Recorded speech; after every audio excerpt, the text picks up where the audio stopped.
Hai semuanya, apa kabar?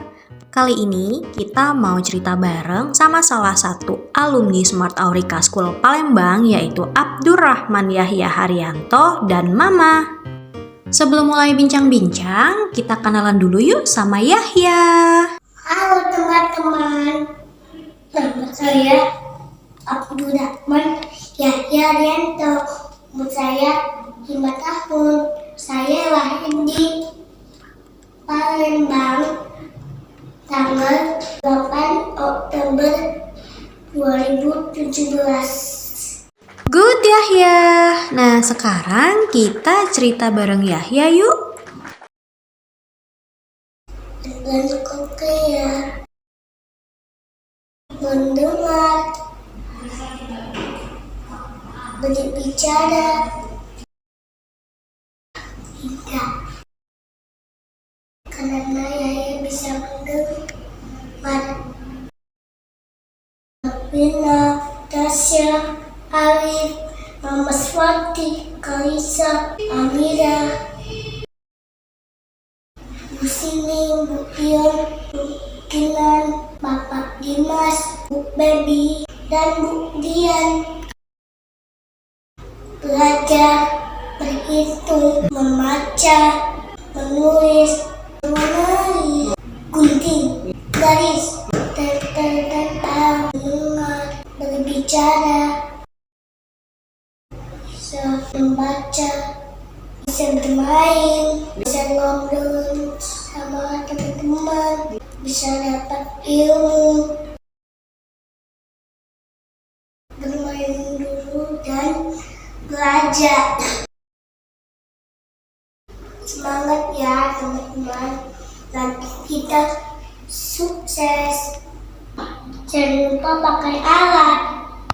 Yahya sayang semua. Dadah. Good job Yahya. Terima kasih ya sudah berbagi cerita sama teman-teman semua. Sekarang waktunya kita cerita bareng Mama Yahya yuk. Yahya sekolah di Smart Aurika School itu dimulai dari usia 2 tahun 2 bulan, kurang lebih 2 tahun 2 bulan sampai kemarin usia 4 tahun 6 bulan, jadi sekitar 2 tahun lebih Yahya sekolah di Smart Aurika School. Memang di Smart Aurika School program pendidikannya sudah jelas, semua strukturnya sudah tersedia, sarana prasarananya juga sudah tersedia, dan semua guru-gurunya itu juga sepengetahuan saya semuanya sudah dilatih dan sudah memiliki kompetensi. Jadi saya nggak suka untuk shopping terapi. Karena apa? Karena setiap anak itu membutuhkan satu hal, yaitu kenyamanan. Ketika satu anak itu sudah nyaman dalam satu lingkungan, dia akan lebih mudah untuk menyerap. Tapi ketika anak lain itu baru satu kali misalnya, terus kita kayaknya ada merasa yang kurang gitu, terus kita langsung pindah tanpa mendiskusikan terlebih dahulu kepada anak ataupun kepada pihak yang memberikan pendidikan ini. Jadi Smart Aurika School itu saat saya pertama kali memasukkan Yahya ke sini, meskipun itu masih baru, tapi mereka sudah memiliki semua standar yang memang saya yakin itu sudah terpenuhi.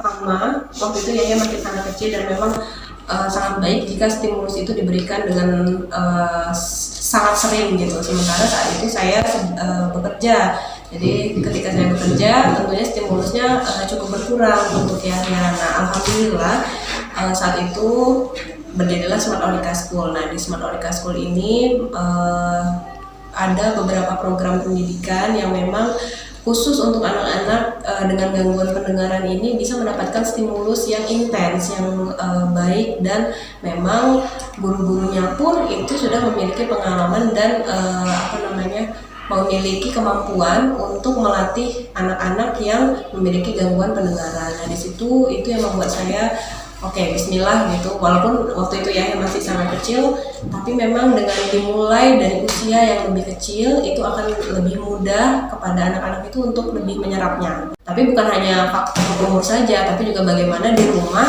ketika di sekolah sudah distimulus mati-matian nih oleh para guru. Nah, di rumah itu juga menjadi tugas ataupun PR kita, karena biasanya saya setiap pulang kantor itu menyediakan space waktu wajib setiap hari, itu adalah waktu bersama dengan Yahya, mereview kembali kegiatan sehari-hari Yahya, mereview kembali kegiatan di sekolah gitu. Jadi kita tahu bagaimana perkembangan anak kita. Dan memang di Smart Aurika School itu guru-gurunya itu memang satu yang saya suka adalah sangat terbuka. Jadi ketika kita ada hal mungkin yang belum kita mengerti atau hal yang belum kita jelas, jadi kita bisa menanyakan langsung kepada guru bagaimana perkembangan anak kita gitu, apa kekurangannya, apa yang harus ditingkatkan lagi di rumah, apa yang menjadi kendala anak kita, mana yang belum mencapai target gitu. Dan itu bisa kita diskusikan dengan guru di sekolah. Nah juga setiap 3 bulan itu ada hasil evaluasi, dan hasil penilaian evaluasi itu bukan hanya dari kemampuan bicara dan mendengarnya saja, tapi dari seluruh aspek, dari kemampuan peraba, bahasa, kemudian logika, kemampuan berpikir, berhitung, segala macam, sampai ke bagian motorik, kemandirian, itu juga dievaluasi, sehingga kita bisa mengetahui secara holistik, secara keseluruhan perkembangan dari anak kita. Anda memang Yahya masuk di awal di kelas nada ya Dek ya? Setelah kelas nada Dek kelas apa masuknya? Setelah kelas nada? Kelas melodi. Setelah melodi kelas? Irama. Kelas irama. Nah, di situ di setiap kelas itu disesuaikan dengan perkembangan anak. Karena memang Yahya menggunakan alat bantu pendengaran. Nah, di sini tentunya tujuan saya adalah setelah dari Smart Aurika School Yahya bisa sekolah di sekolah umum, bisa menempuh pendidikan seperti anak normal pada umumnya gitu. Di Smart Aurika School itu memang tujuan kedepannya juga sama, visi misinya juga sama, dan alhamdulillah Yahya-nya juga bisa mengikuti dan berkembang dengan baik di sekolah, sehingga bisa di assessment untuk bisa melanjutkan ke sekolah umum. Alhamdulillah, jadi saya sesuai gitu dengan Smart Aurika School.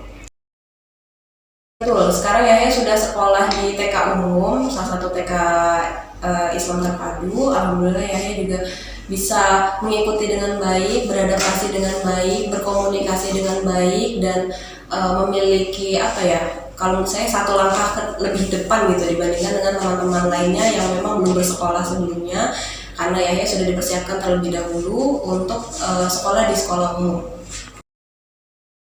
Ada banyak, jadi memang waktu awal-awal Yahya masuk ke Smart Aurika School kan itu memang masih kecil sekali dan baru sekali menggunakan alat bantu pendengaran.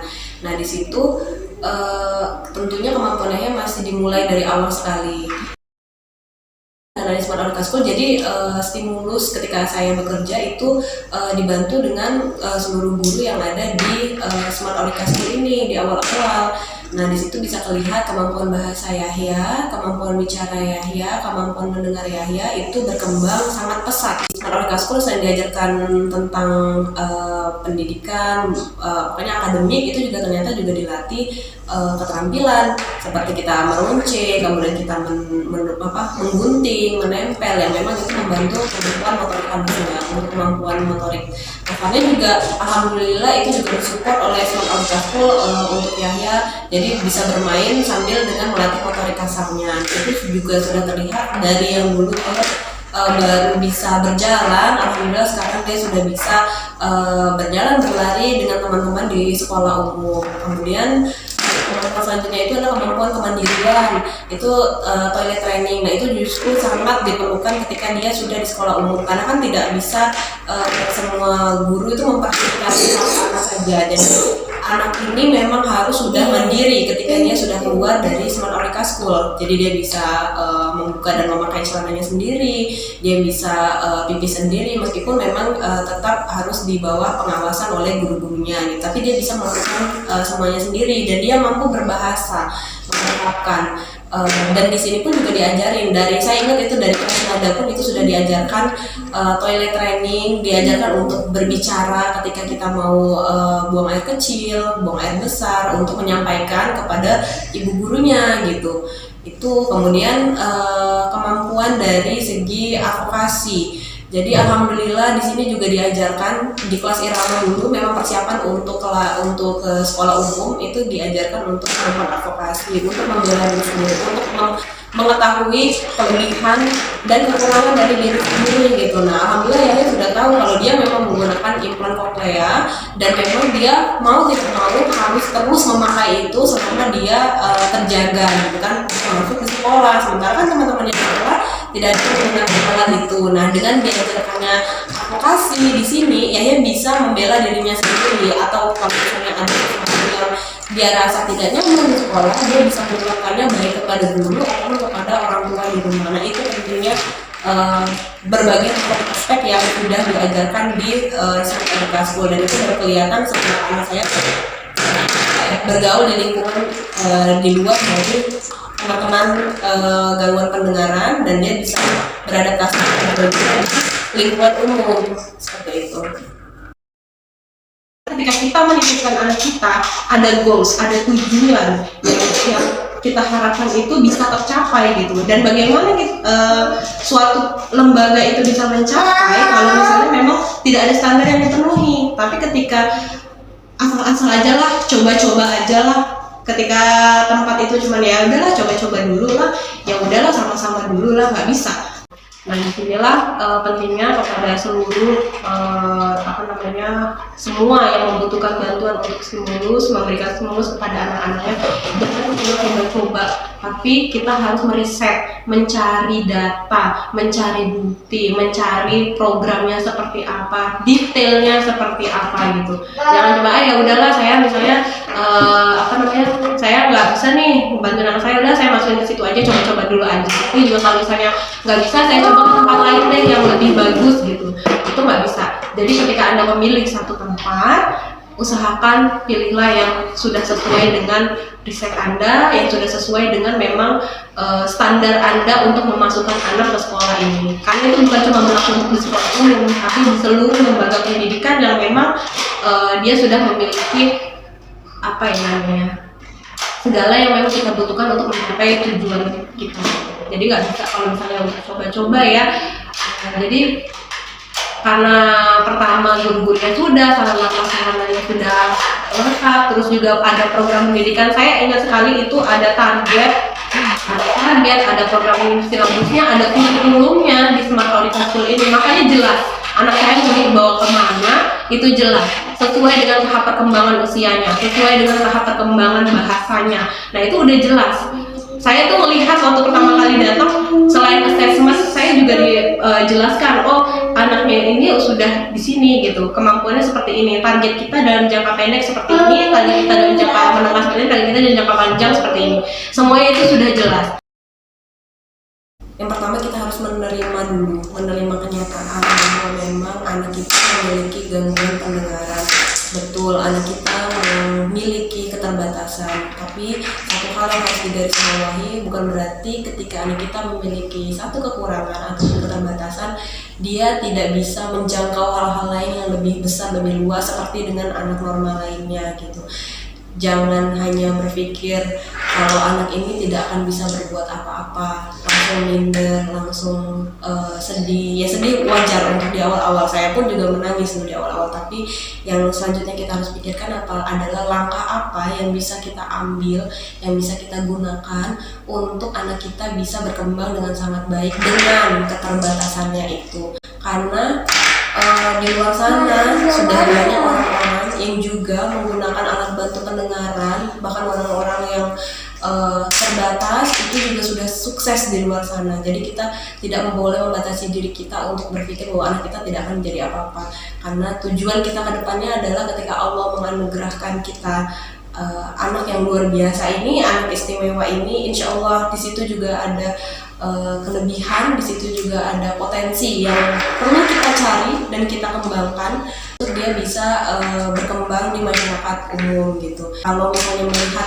ya ada di titik sekarang ini yang meskipun perjuangan masih sangat panjang sekali, tapi memang alhamdulillah dari awal saya berjuang bersama dengan seluruh keluarga yang mendukung, dengan tim sekolah yang mendukung, tim terapi yang mendukung, itu insya Allah usaha tidak pernah mengkhianati hasil. Jadi semakin kita berusaha, semakin kita banyak memberikan stimulus kepada anak kita, maka hasilnya itu akan semakin terlihat apapun itu. Dan jangan pernah membatasi. Tetap semangat. Saya tahu ini berat, tidak ada yang bilang ini mudah, ini sangat berat. Kita lalui sama-sama. Ketika satu orang bisa, insya Allah yang lain juga bisa gitu. Semuanya juga bisa. Dan semakin banyak anak-anak yang sukses, maka semakin besar lingkungan juga bisa menerima mereka ke depannya.